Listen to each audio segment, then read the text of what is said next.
आज गोंदिया शिक्षण संस्थेचे संस्थापक सुनामधन्य शिक्षण महर्षी स्वर्गीय मनोहरभाईजी पटेल यांची जयंती आपण आमच्या विद्यालयामध्ये साजरी करत आहोत।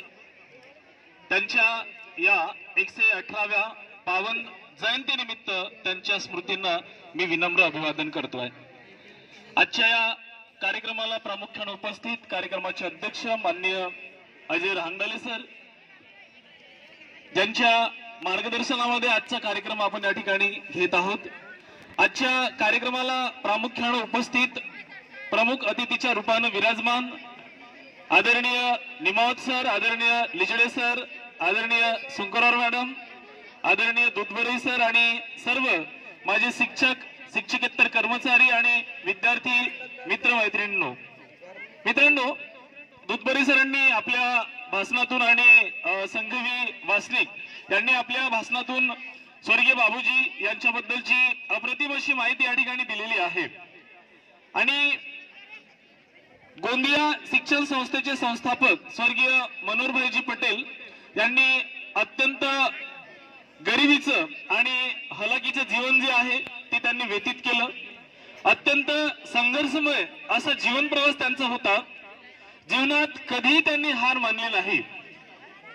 गौतम बुद्ध म्हणतात, अत दीप भव, तुम्ही स्वतःचा उद्धार करू शकता। तुमचा उद्धार करण्यासाठी कोणी अवलिया किंवा दुसरा व्यक्ती कोणी येणार नाही।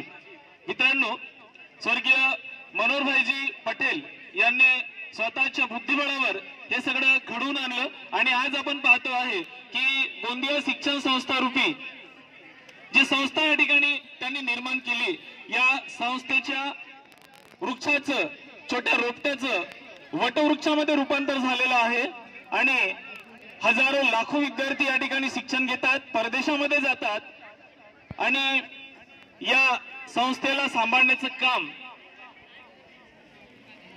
प्रफुल्लभाई पटेल, वर्षाबेन पटेल, या संस्थेचे सचिव आदरणीय राजेंद्र जैन साहेब, संचालक निखिल जैन साहेब हे करत आहेत।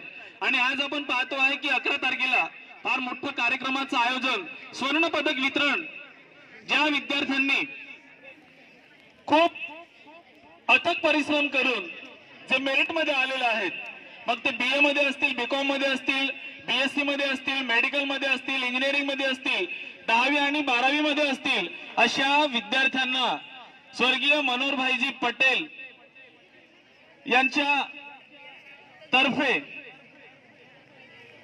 प्रफुल्लभाई पटेल यांनी हा कार्यक्रमाचं आयोजन केलेलं आहे। आणि प्रत्येक वर्षी हा कार्यक्रमामुळे असंख्य विद्यार्थ्यांना स्टेजवरती देशातील महान व्यक्तिमत्व येतात। आता यावेळेला उपराष्ट्रपती जगदीप धनखड साहेब आणि उपमुख्यमंत्री अजित पवारजी, देवेंद्र फडणवीसजी, पालकमंत्री धर्माराव बाबा अत्रामजी आणि सर्व महान व्यक्तिमत्व या ठिकाणी येत आहेत आणि त्यांच्या हस्ते तुम्हाला स्वर्ण पदक वितरण जो आहे तो केलं जातं।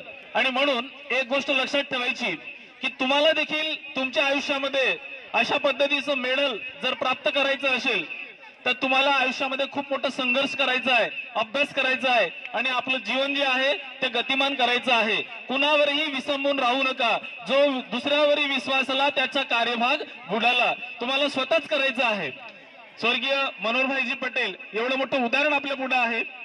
तर मित्रांनो, एवढं बोलून मी या ठिकाणी माझं भाषण संपवितो। धन्यवाद।